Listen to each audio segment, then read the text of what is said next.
अभी तक हिमाचल प्रदेश में कितनी जो है वो मक्की की खरीद हुई है और पूरे देश में सबसे ज़्यादा एमएसपी जो हिमाचल प्रदेश में दिया जा रहा है मक्की पर, क्या रिस्पॉन्स है सर मक्की का, जो अभी आटा भी आपने मार्केट में लाया है?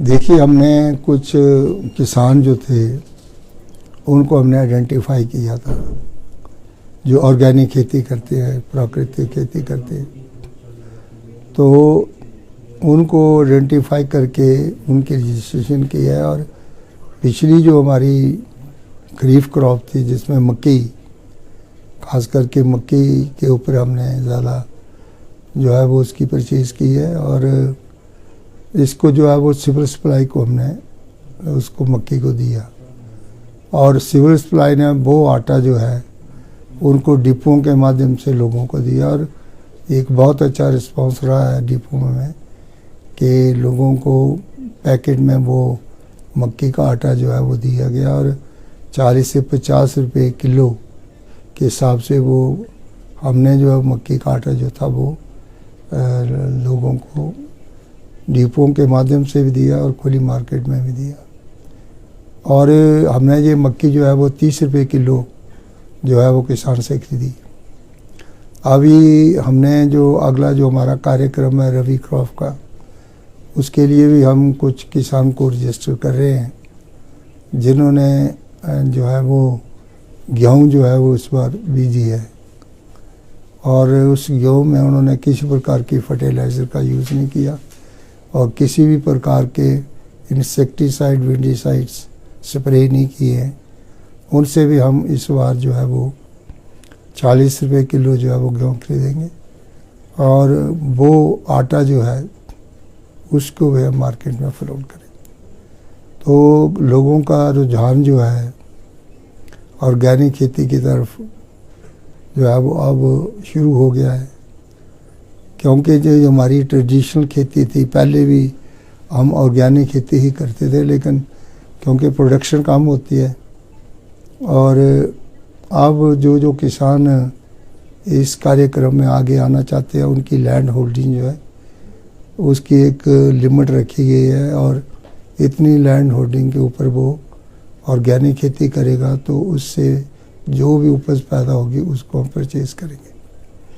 और जो बाकी उसकी खेती है उसके ऊपर जो ट्रेडिशनल खेती है जिसमें फर्टिलाइज़र यूज़ की जा रही है 12-32-16 या दूसरे यूरिया वगैरह, वो जो पैदा करेगा वो मार्केट में बेचेगा, या जो हमारा सेंटर पूल है उसमें उसकी गंदम जाएगी। तो एक अच्छा प्रयास जो है वो हमारी सरकार ने जो है वो किया है। अभी जो हमारे पास 1 करोड़ 40 लाख की जो प्राकृतिक खेती वाली मक्की है दी है, अभी सिविल सप्लाई को हमने 1 करोड़ 40 लाख की मक्की जो है वो हमने सिविल सप्लाई को दी, जिससे माध्यम से आज उन्होंने इसको जो है वो आगे जो है कंज्यूमर को बेचा है। अब इसका लेटेस्ट जो स्टॉक कितना हमारे पास बचा है और कितना मार्केट में चला गया इसकी जानकारी मैं आपको बाद में दूंगा, क्योंकि अभी हम आंकड़े इकट्ठे किए कर रहे हैं। सर, गोबर खरीद एक मुख्य गारंटी थी कांग्रेस पार्टी की, उस तरफ भी आप आगे बढ़े हैं। क्या स्थिति है सर प्रदेश में, कितना गोबर खरीदा है और क्या रेट है? देखिए, जो हमने ऑर्गेनिक मैन्योरिंग लोगों से खरीदी है जिससे 3 रुपये किलो जो है वो हमने पर केजी जो है उनसे खरीदी है, और उसकी कैरेज वगैरह, उसकी स्टॉकिंग और कैरेज और फिलिंग और उसकी बैग जो हमें सप्लाई किया 4 से 5 रुपये किलो हमने उनको दिया है। और पिछली बार हमने कम से कम 1.5 करोड़ रुपया जो है वो जिन जिन किसानों से हमने मैन्योरिंग खरीदी है उनको हमने दिया है।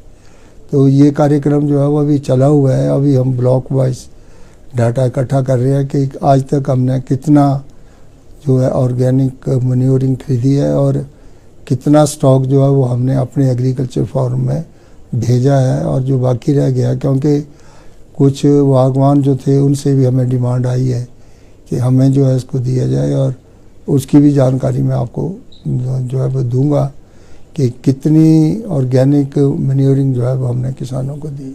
सर किसान कुछ मांग भी कर रहे थे कि रेट कम है उसको बढ़ाया जाना चाहिए, तो क्या? देखिए, हमारा जो घोषणा पत्र है उसमें तो हमने 2 रुपये किलो की जो है वो अनाउंसमेंट किया, लेकिन हमने उसको 3 रुपये किलो जो है वो लोगों को पहले हमने बड़े हुए रेट के ऊपर उनको से जो है वो परचेज़ करने की बात की है। अगर हमारी डिमांड और सप्लाई इसके संदर्भ में अच्छी रहेगी तो हम रेट भी बढ़ा सकते हैं। सर मक्की जो है सिविल सप्लाई में लोगों को कितने रुपए किलो के हिसाब से मिलेगा आटा जो है? जो तो हम लोगों को दे रहे हैं 40 से 50 रुपए किलो। सर प्रदेश में जो नशे के मामले हैं, खासतौर पर जो चिट्टा है, हेरोइन है, ड्रग्स है, ये मामले बढ़ रहे हैं लगातार और काफ़ी केसेस भी सामने आ रहे हैं। आपको क्या लगता है कि इसको लेकर किस तरह की ठोस नीति? देखो, ये जो चिट्टे का जो प्रचलन है ये बड़ी गंभीर समस्या है, और ख़ास करके जो हमारे नौजवान लोग हैं उनको इसकी लत लग जाती है तो बड़ी मुश्किल होती है। तो सरकार इसके प्रति काफ़ी संवेदनशील है, और हम भी जो एजेंसियां हैं जैसे खास करके पुलिस, उसके नेटवर्क को हम और मजबूत करने जा रहे हैं, और जितने हमारे बॉर्डर्स के एरियाज़ हैं उन पे जो है वो पूरी सुपरविजन और विजिलेंस है।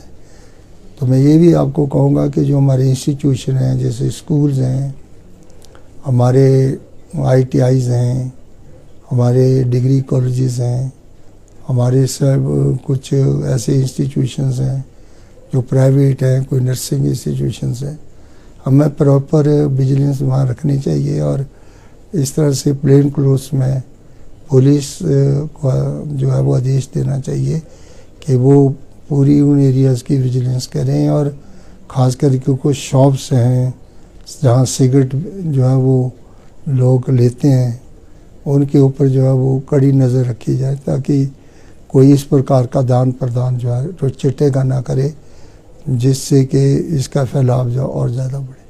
सर दिल्ली में अभी जिस प्रकार से चुनाव हुए हैं, कांग्रेस पार्टी का वहाँ पर अच्छा नहीं रहा है, जो ग्राउंड लेवल पे 0 सीटर पे सिमट गई है। हिमाचल प्रदेश की बात करें तो सर यहाँ पर भी भंग की गई है पूरी कार्यकारिणी को। आपको नहीं लगता है सर चुनाव अभी अब 3 साल, हालांकि 3 साल है, यहाँ पे जो संगठन है उसमें जल्द ताजपोशियाँ होनी चाहिए, जो ब्लॉक कांग्रेस कमेटी है, जितने भी ग्राउंड लेवल पे हैं, कहीं इसका खामियाजा ना भुगतना पड़े पार्टी को बाद में? देखिए, ये जो दिल्ली के जो चुनावों के नतीजे रहे हैं वो संतोषजनक नहीं, और कांग्रेस ने बड़ी तत्परता से वहाँ चुनाव नहीं लड़ा, और जब ठीक चुनावों की घोषणा हो जाती है तब हम अपने कैंडिडेट तैयार करते हैं और किसी के सिर जो है वो टिकट बांध देते हैं कि जाओ आप इसको लड़ो। रूट्स में जब तक हम नहीं होंगे तो चुनाव लड़ने का कोई मतलब नहीं है। इसलिए जो दिल्ली के चुनाव हैं ये बड़ा निराशाजनक हैं, और कांग्रेस पार्टी ने बड़ा औदासीन रवैये से वो चुनाव लड़े हैं, और जब ही हमारा संगठन नहीं मजबूत होगा ब्लॉक लेवल तक तो कांग्रेस मजबूत नहीं होती। अभी कई दिनों से हमारा संगठन जो है वो पैरालाइज हो गया है, और दोबारा चुनाव के लिए ना तो संगठन ने कोई आदेश दिए हैं, ना जो है वो दोबारा कमेटियाँ रिकॉन्स्टिट्यूट हुई। तो इन चीज़ों को हमें बड़ी गंभीरता से लेना चाहिए। संगठन और सरकार साथ साथ चलती है। अगर संगठन है तो सरकार है, सरकार ही संगठन के बलबूते के ऊपर जो है वो सत्ता में आती है। तो इन सब चीज़ों को हमें बड़ी गंभीरता से लेना चाहिए।